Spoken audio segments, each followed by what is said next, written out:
Hello दोस्तों, ताराचंद जयसिंहपुरी बोल रहा हूँ, counsellor and speaker from subtle and beyond organisation. आज हम बात करने वाले हैं काउंसलिंग के बारे में। क्या होती है काउंसलिंग, किस तरह से काउंसलिंग की जाती है, ऐसे कौन से लोग हैं उन्हें सही में काउंसलिंग की जरूरत पड़ती है, क्या काउंसलिंग से सही में फायदा होता है, हमारे संगठन के माध्यम से हम किस तरह से काउंसलिंग करते हैं। ऐसे कई सारे सवालों के जवाब हम लोग इस वीडियो के माध्यम से देखने वाले। समस्या इंसान के लिए एक पहेली बन चुकी है। क्या होती है समस्या? आज के तारीख में दुनिया भर में डिप्रेशन के प्रमाण बढ़ते जा रहे हैं, शारीरिक बीमारियां बढ़ती जा रही है, पारिवारिक कलह बढ़ते जा रहा है और मानसिक समस्या शास्त्र को चुनौती दे रही है। यह आज की स्थिति है। अगर हम दूसरी तरफ देखेंगे, औषधि शास्त्र अपने ऊंचाई पे है, ध्यान शास्त्र, योगा मीन्स इसका उपयोग बढ़ते जा रहा है और दूसरी तरफ समस्या भी बढ़ती जा रही है। गलती कहां पे हो रही है यह समझना जरूरी है। हमारे शास्त्र और अध्यात्म दोनों भी हमें यह बताने की कोशिश करते हैं हमारे जीवन में जो कुछ हो रहा है उसका कारण हमारा मन और हमारे विचार है। अगर सही में हमारा मन और हमारे विचार है तो क्या होगा? अगर हमारे लाइफ में हमें अगर कुछ बदलाव करना चाहते हैं या हम लोग कुछ समस्या को ओवरकम करना चाहते हैं तो क्या करना पड़ेगा? हमें हमारे मन और हमारे विचार को समझना पड़ेगा। दोस्तों, अगर मैं आपको एग्जांपल दूं, समझ लो हमारे जीवन में कुछ कोलाहल चल रहा है, ना हमने किसी को बताया ना किसी को मालूम है, लेकिन हमारा चेहरा देख के किसी ने हमें यह बताने की कोशिश की, अरे क्या हो क्या रहा तेरे लाइफ में, चल थोड़ा ध्यान करने की कोशिश कर। सही में हम ध्यान में जाएंगे क्या? हम ध्यान में नहीं जा सकते। अगर किसी ने बताया अरे तू तो बीमार लग रहा है, चल औषधि ले, क्या वो दवा से हमें कुछ फायदा होने वाला है? क्या में भी फायदा हो सकता है, लेकिन कुछ समय के लिए, जब तक दवाई में पावर है तब तक। जैसे ही दवा की पावर खत्म हो जाएंगी हमारा कोलाहल फिर से हमें तकलीफ देना स्टार्ट करेगा। फिर गड़बड़ कहां पे? हमें हमारे कोलाहल को समझना पड़ेगा और हमारे कोलाहल को, हमारे मन को, हमारे विचारों को समझने का मतलब होता है काउंसलिंग। चलो काउंसलिंग को समझने की कोशिश करते हैं। आज के तारीख में काउंसलिंग के बारे में बहुत सारे मिसकंसेप्शन है।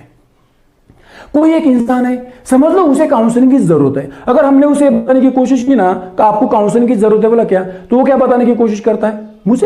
मुझे क्यों काउंसलिंग की जरूरत है? मैं क्या पागल हूं आप मुझे काउंसलिंग के बारे में बता रहे हैं, या आप पागल हो मुझे काउंसलिंग के बारे में बता रहे हैं? आज काउंसलिंग के बारे में बहुत गलत धारणा है, बहुत गलत फहमी है। कुछ लोग ये समझने की कोशिश करते हैं मुझे सब मालूम है, मैं सब जानता हूं, काउंसलिंग ये बेकार की बातें हैं, काउंसलिंग उन कमजोर लोगों को की जाती है जो साइकोलॉजिकली वीक है। ये धारणा है। पागलपन की परिभाषा क्या है? एक काम तरीका ना बदलते हुए बार बार वही रास्ते से, वही तरीके से करने की कोशिश कर रहे, वही है पागलपन की परिभाषा। The definition of insanity is doing the same things over and over again, expecting different result. दोस्तों, ये समझना जरूरी है, खुद को समझना जरूरी है, हमारे सोच को, हमारे मन को समझना जरूरी है, तभी हम लोग हमारे जीवन में बदलाव कर सकते हैं। चलो देखते हैं ऐसे कौन से लोग हैं सही मायने में उन लोगों को काउंसलिंग की जरूरत होती है। सबसे पहले जिन लोगों के सामने सडनली बहुत सारे रास्ते ओपन हो जाते हैं, जैसे विद्यार्थी, उन लोगों के सामने आफ्टर 10th 12th के बाद सडनली इतने रास्ते ओपन हो जाते हैं ना, और दोस्त लोग उनको अलग ज्ञान देने की कोशिश करते हैं, बाहर के लोग कुछ अलग बताने की कोशिश करते हैं, घर वाले अपने ख्वाब वहां पे रखने की कोशिश करते हैं और उनको भी अंदर से लगता है कि यह करना चाहिए, वो करना चाहिए, ये रास्ते से जाना चाहिए, और ऐसे समय में उन्हें समझ में नहीं आता कौन सा रास्ता चूज करना चाहिए। ऐसे लोगों को काउंसलिंग की जरूरत होती है। अगर उस वक्त अगर प्रॉपर काउंसलिंग की ना तो उनका भविष्य उस तरह से डिजाइन हो सकता है जैसे वो चाहते या घर वाले चाहते हैं। और कुछ लोग ऐसे रहते हैं जिनको डिसीजन लेने की जरूरत पड़ती है, उनके सामने दो रास्ते हैं और उनको मालूम है एक डिसीजन कितना महत्वपूर्ण है, आने वाले पूरे जीवन की दिशा बदल सकता है। ऐसे समय में उन लोगों को काउंसलिंग की जरूरत होती है। बहुत बार क्या होता है, बहुत सारे लोग जो भी डिसीजन लेना है वो किस तरह से लेते हैं? दो प्रकार से डिसीजन लेने की कोशिश करते हैं। एक, उनको लगता है जो भी होगा अच्छा होगा, लेकिन ये जो रास्ता है ना, एक ऐसा रास्ता है जहां पे हमें मालूम ही नहीं होगा क्या आगे के जीवन में। और दूसरा एक तरीका है कि जो सोच समझ के डिसीजन लेने की कोशिश कर रहे हैं, खुद को समझने की कोशिश कर रहे हैं, किसी से चर्चा करने की कोशिश कर रहे हैं, उसके बाद वो निर्णय लेने की कोशिश कर रहे हैं। लेकिन ये दूसरा जो रास्ता है ये है काउंसलिंग का। उन लोगों को मालूम है एक निर्णय कितना महत्वपूर्ण है। ऐसे हुआ उन लोगों को अगर काउंसलिंग हम कर सके तो भविष्य उनका पूरी तरह से बदल सकते हैं।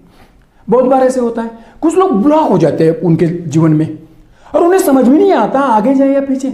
आगे जाएंगे तो खाई है और पीछे जाएंगे तो कुआं, और ऐसे समय उनको यही समझ में नहीं आता करना क्या है। बहुत बार ऐसे लोग एक तो सुसाइड कर डालते हैं या डिप्रेशन में निकल जाते हैं। Without counselling we can't expect they will overcome the situation. ऐसे लोगों को काउंसलिंग की सख्त, जो इंसान अपने जीवन में पूरी तरह से ब्लॉक होता है, अनसक्सेस या कोई इंसिडेंट होते हैं, ऐसे समय वो लोग पूरी तरह से ब्लॉक होते हैं। ऐसे वक्त उन लोगों को डिसीजन की जरूरत पड़ती है।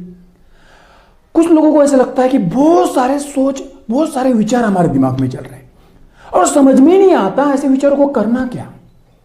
हम लोग मोबाइल देखते हैं, अगर मोबाइल में हमने बहुत सारे ऐप अगर ओपन करके रखे ना, तो ऐसा मोबाइल एक तो स्लो हो सकता है, हैंग हो सकता है। और अगर हमने उस ऐप को अगर बंद कर दिया, क्लोज कर दिया, तो क्या होगा, वो मोबाइल नॉर्मल हो सकता है। उसी तरह से हमारे दिमाग में इतने सारे लिंक लगी हुई रहती है और वो लिंक ना हम क्लोज करते ना हमें ये मालूम है ऐसे लिंक को क्लोज कर सकते। ऐसे समय में दिमाग काम नहीं करता है और वो सोच, वो विचार हमें तकलीफ देती है। लेकिन जिस तरह से मोबाइल के ऐप हम लोग क्लोज कर सकते हैं, उसी तरह से हम हमारे दिमाग में जो सोच चल रही है, विचार चल रहे, जो लिंक लगी हुई है, उसको भी क्लोज कर सकते और आगे आ सकते। ऐसे लोगों को काउंसलिंग की जरूरत होती है। कुछ ऐसे लोग रहते हैं जो फंसते जाते जीवन में। ऐसा नहीं कि वो खुद फंसते, कुछ लोग ऐसे होते खुद फंसते जाते हैं, या कुछ लोग ऐसे भी होते जिनको बाकी लोग फंसाने की कोशिश कर रहे हैं। ये कंपटीशन का युग है और ऐसे युग में हर इंसान अपने आप को आगे लेने की कोशिश कर रहा है, सक्सेस पाने की कोशिश कर रहा है, दूसरों को ओवरकम करने की कोशिश कर रहा है। जो आगे पीछे वाला उसको पीछे खींचने की कोशिश कर सकता है, जो पीछे हो सकता है उसे पीछे ही रखने की कोशिश कर सकता है। और ऐसे समय में यह समझ में नहीं आता करना क्या, हम फंस रहे या कोई हमें फंसा रहा है, बहुत बार ये समझ में नहीं आता। दोस्तों, सुशांत सिंह राजपूत हम लोग देख रहे हैं, हमें पहले से ये लग रहा है कि वो डिप्रेशन की वजह से सुसाइड किया, लेकिन आज के तारीख में हम लोग इस पॉइंट पे पहुंच चुके कि वो डिप्रेशन की वजह से नहीं, उसे किसी ने तो भी फंसाया है। दोस्तों, ऐसे चक्रव्यूह, ये शब्द का मतलब क्या होता है, कोई तो भी एक ऐसा चक्रव्यूह तैयार करने की कोशिश कर रहा है दूसरों को फंसाने के लिए। ऐसे वक्त काउंसलिंग की बहुत ज़रूरत होती है। अगर उन लोगों को समझने की कोशिश करेंगे, उनके मन को समझने की कोशिश करेंगे, उनकी सोच को समझने की कोशिश करेंगे, तो ऐसे समय उन लोगों को उस सिचुएशन से पूरी तरह से बाहर निकाल सकते हैं। ऐसे लोगों को काउंसलिंग की जरूरत होती है। जो लोग खुद को जानना चाहते हैं, खुद को समझना चाहते हैं, ऐसे लोगों को काउंसलिंग की जरूरत होती है। जैसे विवेकानंद, वो शो, उन लोगों को भी गुरु की जरूरत पड़ी। गुरु और शिष्य का रिश्ता कैसे होता है, जैसे हम लोग देखने की कोशिश करते हैं, गुरु शिष्य से कुछ बात कर रहा है, क्या कर रहे हो, शिष्य को कुछ समझाने की कोशिश कर रहा है, या शिष्य जब गुरु से बात करने की कोशिश करता है तो अपने जो सवाल रहते हैं उन सवालों के जवाबों को ढूंढने की कोशिश करता है, खुद को हल्का करने की कोशिश करता है। एक तरह से देखने की कोशिश करेंगे तो वो भी काउंसलिंग है। जो खुद को जानना चाहता है, समझना चाहता है, ऐसे लोगों को काउंसलिंग की जरूरत होती है। कुछ ऐसे भी लोग होते हैं जिनके पास कुछ है, छोटा मोटा कोई बिजनेस है, जिन्होंने कुछ जीवन का एक सेटअप छोटा मोटा मार के रखा है और वो बड़ा करना चाहते हैं अपने जीवन में, लेकिन उनको मालूम नहीं है उसे बड़ा कैसे करना है। जो एक छोटा सा ऐसा एक पेड़ है और उन पेड़ को वो बड़ा करना चाहते हैं, ऐसे वक्त उन लोगों को काउंसलिंग की जरूरत होती है। अगर उन्हें प्रॉपर अगर गाइडलाइन देंगे, समझने की कोशिश करेंगे, तो वो अपने जीवन में एक ऐसे ऊंचाई पे पहुंच सकते हैं जो सोच नहीं सकते, ऐसे ऊंचाई पे वो लोग पहुंच सकते हैं। जो लोग ख्वाब देखते हैं, उनको मालूम है कुछ तो भी है दूर जो मैं पाना चाहता हूं, जिसे हासिल करना चाहता हूं, लेकिन उन्हें यह समझ में नहीं आता इस ख्वाब को हम लोग आकार कैसे दे सकते हैं, एग्जिस्ट फॉर्म में कैसे ला सकते हैं। ऐसे लोगों को काउंसलिंग की जरूरत होती है। जो लोग खुद को एक्सप्रेस करना चाहते हैं, वो खोलना चाहते हैं, उनको मालूम है मुझ में कुछ है, कुछ गट्स, वो स्किल, वो क्वालिटीज है, लेकिन उन्हें यह समझ में नहीं आता एक्सप्रेस कैसे करना है। एथलीट, स्पोर्ट पर्सन, जैसे एक्ट्रेस, या जो कुछ लोग अलग तरह से खुद को आगे लेने की कोशिश कर रहे हैं, ऐसे समय में उन लोगों को काउंसलिंग की जरूरत होती है। और दोस्तों, ऐसे लोगों को अगर प्रॉपर काउंसलिंग दी ना, तो ये लोग जीवन में बहुत आगे निकल जाते हैं। जो लोग बार बार बीमार रहते हैं, ऐसे लोगों को काउंसलिंग होती है। बीमारी का मतलब यही नहीं कि सिर्फ साइकोलॉजिकल बीमारी, और साइकोलॉजिकल जो बीमार है लोग, उन लोगों की काउंसलिंग की जरूरत होती है। जो फिजिकली भी बीमार है, बार बार बीमार गिर रहे हैं, या साइकोलॉजिकली जिनको बहुत सारे प्रॉब्लम है। साइकोलॉजिकल प्रॉब्लम का मतलब ये नहीं होता कि जो लोग सिर्फ पागल होते हैं, जो टेंशन में रहते हैं, जो डर के मारे जी रहे हैं, जिनको बहुत सारे सोच तकलीफ दे रही है, ऐसे बहुत सारे साइकोलॉजिकल प्रॉब्लम होते हैं, उन लोगों को काउंसलिंग की जरूरत होती है। अनसक्सेस, कोई ऐसे इंसिडेंट हुआ उनके लाइफ में, उनको समझ में नहीं आ रहा कैसे ओवरकम करना है, ऐसे लोगों को भी काउंसलिंग की जरूरत होती है। काउंसलिंग का मतलब क्या है? काउंसलिंग का मतलब इतना ही है कि आपके दिमाग में क्या चल रहा है, आपके विचारों का स्ट्रक्चर कैसे डिजाइन हुआ है, आपके अतीत में क्या हुआ था, इन सभी सवालों को समझने की कोशिश करना। आप क्या करना चाहते हैं, सही में वहां पे जो कुछ करना चाहते हो क्यों नहीं कर पा रहे, ऐसे सवालों को समझना। उन लोगों को वक्त देना पड़ता है, और इस तरह से अगर काउंसलिंग की तो उन लोगों को जहां पे वो चाहते हैं वहां पे पहुंचा सकते हैं। दोस्तों, ऐसे कई सारे लोग हैं जिनको सही मायने में काउंसलिंग की जरूरत होती है। एक सवाल ये भी आता है कि काउंसलिंग किस तरह से की जाती है। आज के तारीख में हमारे भारत में, आउट ऑफ कंट्री में किस तरह से काउंसलिंग की जा रही है। पूरे दुनिया में 300 मिलियन प्लस लोग डिप्रेशन में है, शारीरिक बीमारियां बढ़ती जा रही है, पारिवारिक कलह बढ़ते जा रहा है, बहुत सारी समस्या जीवन में बढ़ती जा रही है, और सेम टाइम शास्त्र भी अपने ऊंचाई पे और काउंसलिंग भी हो रही है। तो यह समझना जरूरी है कि आज के तारीख में काउंसलिंग किस तरह से की जाती है। दोस्तों, आज के काउंसलिंग में सबसे पहले एक शब्द आता है, वो होता है विश्वास करो, खुद पे विश्वास करो। अभी मेरे पूरे जीवन काल में कभी मैंने गाड़ी नहीं चलाई, और कोई मुझे ये बताने की कोशिश करेगा कि भाई आप खुद पे विश्वास करो, गाड़ी चला सकते हो। Is it possible? मैं गाड़ी चला सकता हूँ वो टाइम पे? अगर मेरे अतीत में मैंने कभी गाड़ी चलाई होगी, या कोई सपोर्टिव पार्ट वहां पे है, और मुझे ये मालूम है कोई तो भी है यहाँ पे जो मुझे मदद कर रहा है, और उसके बाद अगर कोई मुझे बताने की कोशिश करेगा कि आप विश्वास करो, तो मैं अपने आप पे विश्वास कर सकता हूं और गाड़ी चलाने की कोशिश कर सकता हूं। लेकिन ना मेरे अतीत में मैंने ऐसा कभी किया है, ना कोई वहां पे सपोर्टिव पार्ट है, और डायरेक्टली अगर कोई मुझे बोलने की कोशिश करेगा विश्वास करो, तो ये गलत है। डायरेक्टली विश्वास करना इतना इजी नहीं है, और जो इंसान अगर डायरेक्टली विश्वास कर सकता है, मे बी वो पहले से पहुंचा हुआ है, या आध्यात्मिक क्षेत्र में बहुत आगे जा चुका है, या गुरु के संगत में उसने खुद को जानने की कोशिश की है, तो मे बी ऐसा हो सकता है कि वो खुद पे विश्वास कर सकता है। लेकिन ऐसे लोगों को काउंसलिंग की जरूरत नहीं है। जिन लोगों को सही में काउंसलिंग की जरूरत है, वो डायरेक्टली विश्वास नहीं कर सकेंगे। ये सबसे बड़ा ड्रॉबैक है आज के काउंसलिंग में। और एक बात आगे आती है, मान लो आप अच्छे हो, अभी जब तक हमने उसके मन के गहराई में झांकने की कोशिश नहीं की, उसके विचारों को समझने की कोशिश नहीं की, किस तरह से प्रॉब्लम चल रही है उसके लाइफ में ये समझने की कोशिश नहीं की, और डायरेक्टली अगर उसे बताने की कोशिश करेंगे, मान लो आप अच्छे हो, ये कैसे हो सकता है? ये कैसे हो सकता है? दोस्तों, ये भी एक आज के काउंसलिंग का बहुत बड़ा ड्रॉबैक है कि डायरेक्ट हम लोग मान नहीं सकते, समझ नहीं सकते। और एक बात आगे आती है आज के काउंसलिंग में, ज्यादा सोचो मत। अभी ज्यादा सोचो मत, इसका मतलब क्या होता है? हमारे मन कैसे काम करता है? अगर हम लोग हमारे मन को अगर समझने की कोशिश करेंगे ना, तो हमारा मन का स्ट्रक्चर कैसा है? अगर हमने ये डिसाइड किया कि मुझे वहां पे ज्यादा ध्यान नहीं देना चाहिए, तो मेरा ध्यान बार बार वहीं पे जाता है। जिसे मैं भूलने की कोशिश करता हूं, वही मुझे बार बार याद आता है। ये हमारे मन का स्ट्रक्चर है।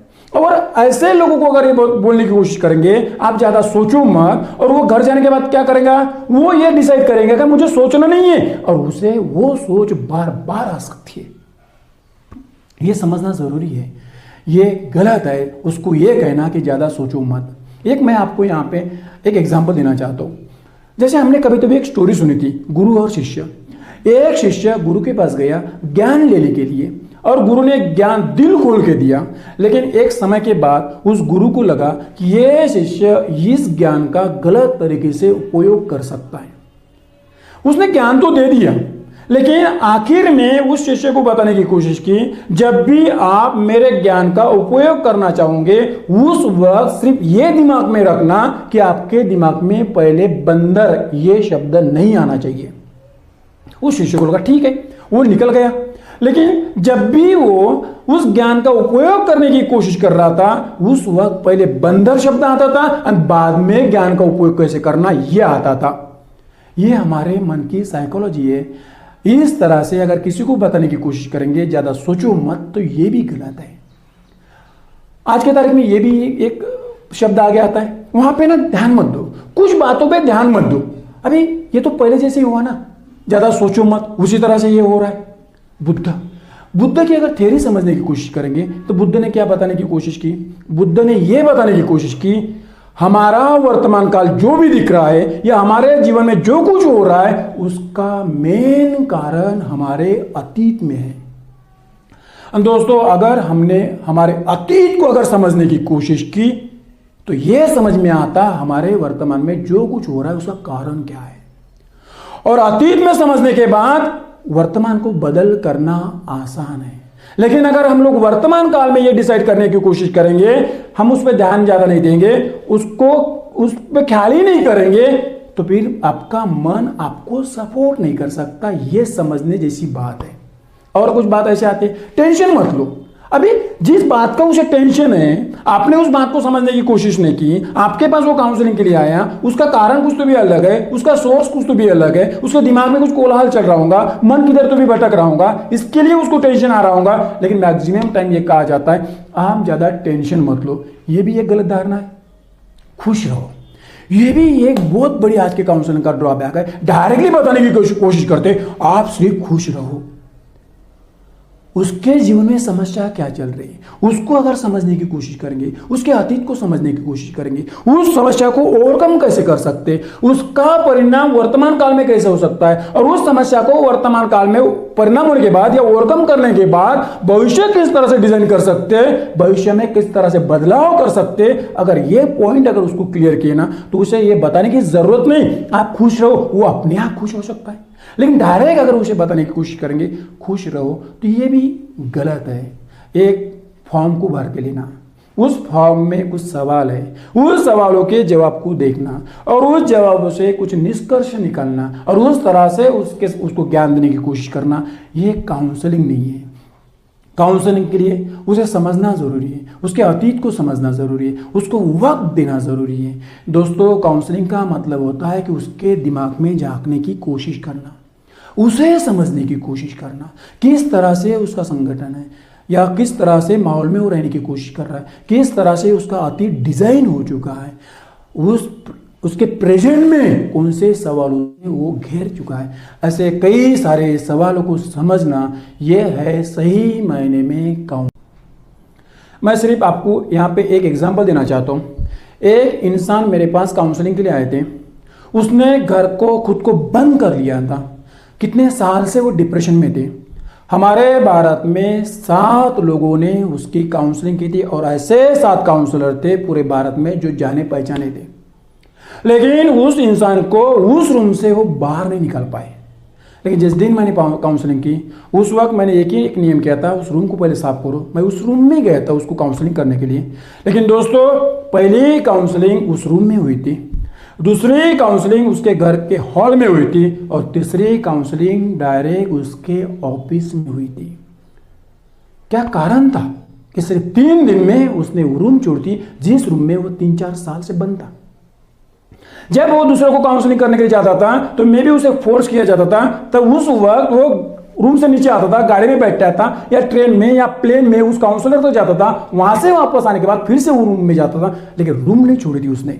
बाद में क्या हुआ, मैंने उसे बताने की कोशिश नहीं की कि आप सोचो आप अच्छे हो, मैंने उसे यह बताने की कोशिश नहीं की ज्यादा टेंशन मत लो, मैंने उसे यह बताने की कोशिश नहीं की आप उस बातों पे ध्यान मत दो। मैंने उसे समझने की कोशिश की, उसके सवालों को समझने की कोशिश की, उसके अतीत को समझने की कोशिश की, तब उसने उसकी रूम छोड़ी।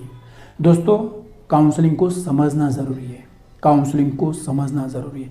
काउंसलिंग एक ऐसा रास्ता है जो हमारे जीवन को पूरी तरह से बदल सकता है। हम जो चाहते उसे हम लोग हासिल कर सकते हैं। यही हमारे भारत में पहले से होता था।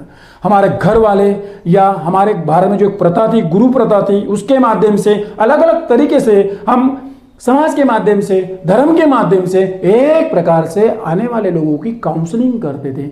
लेकिन आज के तारीख में वैसा नहीं हो रहा, ये गलत है। एक सवाल यहां पे ये भी आता है कि हम संगठन के माध्यम से किस तरह से काउंसलिंग करते हैं, किस तरह से हम लोग काउंसलिंग करते हैं, ये देखने की कोशिश करेंगे। पहली बात, कोई इंसान हमारे पास काउंसलिंग के लिए आया और समझ लो उसके बाद बहुत सारे प्रॉब्लम्स है, उसके जीवन में बहुत सारे प्रॉब्लम चल रहे हैं। तो ऐसे वक्त हम लोग पहले उसके दिमाग को समझने की कोशिश करते हैं। उसके दिमाग में एक फिक्स फॉर्मेट रहता है, मैं सब जानता हूं, मुझे सब मालूम है। उसके दिमाग में क्लियर रहता है कि जो कुछ हुआ मेरे जीवन में उसका कारण क्या है, मैं सब जानता हूं। पहले उसके दिमाग को तोड़ना पड़ता है। जब तक हम लोग उसके दिमाग को ब्रेक नहीं करेंगे ना, तब तक हम उसके आगे नहीं जा सकते। मैं यहां पे आपको एक एग्जांपल देना चाहता हूं। नगर की बात है, वहां पे मेरा एक एडवांस कोर्स था, वो कोर्स चल रहा था और उसी वक्त जब हम लोग उस एडवांस कोर्स लेने के लिए थोड़ा नगर के बाहर गए थे, तो उस वक्त जो भी एक पार्टिसिपेंट वो क्लास में थे, उसमें से एक इंसान मुझे बताने की कोशिश कर रहा था कि बोले इधर ना सर एक ऐसी खेती थी, बोले जो मैं लेना चाहता था, 2011 की बात है बोले, लेकिन उस वक्त नहीं हुआ, वो प्रोजेक्ट पूरा मेरा फेल हुआ। हम लोग उस वक्त 2016 को वो क्लास कंडक्ट कर रहे थे। 4-5 साल पहले उसका प्रोजेक्ट पूरी तरह से बंद हो चुका था। मैंने उसे पूछा क्या फिर से वो खेल आप खेलना चाहते हो? बोले नहीं नहीं, अरे मुझे मालूम है, बोले वो प्रोजेक्ट क्यों बंद हुआ, वो 2011 में कुछ बहुत सारे प्रॉब्लम आ गए। उस वक्त वो प्रोजेक्ट की कॉस्ट 2.5 CR थी, आज की तारीख में तो कॉस्ट और बढ़ चुकी है, इतना ईजी नहीं है। मैंने बोला वो बात छोड़ो, आप फिर से उसे खेलना चाहते हो, उसे हासिल करना चाहते हो? अरे बोले सर उस वक्त मुझे बैंकों ने मदद नहीं की, मेरे घर वालों ने, बाकी लोगों ने मुझे मदद नहीं की, इतना इजी नहीं था वो, मुझे मालूम था उसका कारण क्या था। मैं उस व्यक्ति को बार बार ये बताने की कोशिश कर रहा था कि जो कुछ हुआ वो छोड़ो, आज फिर आप उस खेल को खेलना चाहते हो। और वो मुझे ये बताने की कोशिश कर रहा था कि जो हुआ उतना ईजी नहीं है, मुझे मालूम है। ये दिमाग दोस्तों, उसी वक्त उस पार्टिसिपेंट में और एक इंसान था और उसने कहा था अगर बार बार सर अगर बोल रहे तो बोलो, बोले हाँ। और उसने मुझे उस टाइम बताया कि हाँ, बोले मैं उस खेल को फिर से खेलना चाहता हूँ। दोस्तों 2016 में नवंबर महीने में हम लोग क्लास कंडक्ट कर रहे थे और 2017 के अप्रैल महीने तक वो खेत उसके कब्जे में आ चुका था और आज उसी खेत में वही प्रोजेक्ट वो फिर से रन कर रहे हैं। दिमाग को पहले ब्रेक करना बहुत जरूरी है। एक बार हमने उसके दिमाग को ब्रेक किया ना, तो फिर हम लोग उसके मन तक पहुंच जाते हैं। एक बार हम लोग उसके मन तक पहुंच गए ना, फिर हम लोग जो सवाल करते हैं ना, उस सवालों के जवाब बदल जाते हैं। अगर हमने उसे सवाल किया ना, तो फिर वो बताने की कोशिश करता है, हाँ मैं जानता हूं आजकल मुझे बहुत अकेलापन महसूस हो रहा है, या मैं डर के मारे जी रहा हूं, या मैं बहुत ऐसे दबाव में महसूस करता हूं, या मुझे ऐसा लगता है कि कर सकता हूं, मैं बाद में करूंगा, जल्दी क्या है, मुझे ऐसे बहुत सारे सवाल आते हैं। इसका मतलब क्या होता है कि उसके मन में जो एक आड़ी पड़ चुकी है, उसके मन में जो कुछ तो भी ऐसे सवाल पैदा हो चुके हैं, उसको ओवरकम नहीं कर पा रहा है, वो सवाल आगे आते हैं। लेकिन क्या होता है, अगर उसको हमने डायरेक्टली बताया ना, अरे अकेलापन महसूस का मतलब क्या होता है, डर का कारण क्या है, दबाव में इतना क्या दबाव लेने की जरूरत है, और जल्दी का मतलब क्या होता है। ऐसे अगर सवालों को क्लियर करके छोड़ दिया ना, वो हो सकता है आपको हाँ को हाँ लगाएगा और निकल जाएगा, लेकिन उस प्रॉब्लम को ओवरकम नहीं कर पाएगा। तो फिर क्या करना पड़ता है, वो अगर अकेलापन महसूस कर रहा है तो उसका मतलब होता है कि वो किस पे तो भी डिपेंड है, पहले उसको समझना पड़ता है। अगर वो डर महसूस कर रहा है तो उसका मतलब ऐसे होता है कि उसके अतीत में कुछ तो भी है, उसके अतीत को समझना पड़ता है। वो अगर दबाव अगर महसूस करने की कोशिश कर रहा है तो इसका इतना ही मतलब होता है कि उसने कहीं तो भी लिंक लगा के रखी है, उसे समझना जरूरी है। अगर वो ये बोलने की कोशिश कर रहा है कितना भी जल्दी क्या है मैं बाद में कर सकता हूं, तो इसका मतलब इतना ही हो रहा है वो रणछोड़ दास बन चुका है, वो भागने की कोशिश कर रहा है, वो सिचुएशन को फेस करने के बजाय वहां से पलायन करने की कोशिश कर रहा है, उसे समझना पड़ता है। और जब हम लोग इस शब्दों को समझने की कोशिश करते ना, अकेलापन, उसके बाद में वो डिपेंडेंसी, उसकी भी कुछ लिंक रहती है। डर को अगर समझने की कोशिश करेंगे और उसके अतीत को समझने की कोशिश करेंगे तो उसको भी कुछ लिंक लगी हुई रहती है। अगर उसके दबाव को अगर उसकी लिंक ढूंढेंगे तो उसकी भी और कुछ लिंक मिलती है। अगर रणछोड़ दास को भी अगर पकड़ने की कोशिश करेंगे तो उसकी भी बहुत सारी लिंक मिलती है। ऐसे लिंक को समझ के उसको ब्रेक करने की कोशिश करती है। ऐसे उस लिंक को भी अगर हम लोग डिजाइन कर पाए, ऐसे बहुत सारी उसके मन में अलग अलग तरह की लिंक मिलती है और उसको अगर समझ पाए तो दोस्तों सही मायने में यही है काउंसलिंग। उसके मन की गहराई में झांकना, उसको समझने की कोशिश करना, उसके विचारों को, उसके लिंक को, कहाँ पे वो भटक रहा है, कहाँ से उसने ज्ञान लिया, कौन सी ऐसी घटना इंसिडेंट है उसमें को बहुत प्रभावित कर चुकी है। ऐसे कौन से दोस्त है उसको प्रभावित करने की कोशिश कर रहे हैं? ऐसे कई सारे सवालों के जवाबों को बोलते हैं काउंसलिंग। हम हमारे संगठन के माध्यम से इस तरह से काउंसलिंग करते हैं और मैं आपको ये बोलने की कोशिश कर सकता हूँ कि अगर उस व्यक्ति को बताया ना कि हम लोग आपको बाहर निकाल सकते हैं, तो डेफिनेटली उस व्यक्ति को एक समय में पूरी तरह से उस समस्या से बाहर निकाल सकते हैं। हम जब काउंसलिंग करते हैं तो वो इंसान एक्सप्रेस करता है, और जहां पे एक्सप्रेशन है वहां पे क्रिएशन है, और जहां पे क्रिएशन है वहां पे डेफिनेटली एक्सपांशन है। काउंसलिंग के माध्यम से हम लोग उसको एक्सपांड ही करते हैं। कृष्ण और अर्जुन, इनका अगर संवाद समझने की कोशिश करेंगे तो एक प्रकार से प्रॉपर वो काउंसलिंग थी, एक तरीके से वो प्रॉपर काउंसलिंग थी। दोस्तों, काउंसलिंग को समझना जरूरी। आपके हर सवालों के जवाब काउंसलिंग के माध्यम से मिलते हैं। आज शास्त्र सही मायने में अपने सही तरीके से काम कर रहे हैं और अपने ऊंचाई पे है। आप जो भी हासिल करना चाहते हो आपको मिल सकता है। गलत शास्त्र में नहीं है, गलती शास्त्र में नहीं है, गलती किधर भी नहीं है, गलत से भी उतना ही है। हम हमारे अतीत को, हमारे मन को, हमारे सोच को, हमारे खुद को समझने के लिए काउंसलिंग जरूरी है। किधर तो भी डिस्कशन, चर्चा जरूरी है। धन्यवाद, थैंक यू। ये वीडियो आपको पसंद आया है तो मैं ये कहने की कोशिश कर सकता हूँ कि इसको शेयर करने की कोशिश करो। दोस्तों, ये वीडियो सुनते सुनते आपके दिमाग में बहुत सारे सवाल चल रहे होंगे। ये भी हो सकता है कि आपकी लिंक कहाँ पे लगी हुई है ये आपको ही मालूम है, और ऐसे वीडियो में उस लिंक को पकड़ना इतना ईजी नहीं रहता है। तो अगर इस वीडियो सुनते वक्त आपके दिमाग में बहुत कुछ सवाल चल रहे होंगे तो कमेंट्स में कमेंट्स करने की कोशिश करो। इस वीडियो को मैक्सिमम लोगों तक शेयर करने की कोशिश करो, लाइक करो और सब्सक्राइब करना मत भूलो। थैंक यू, धन्यवाद।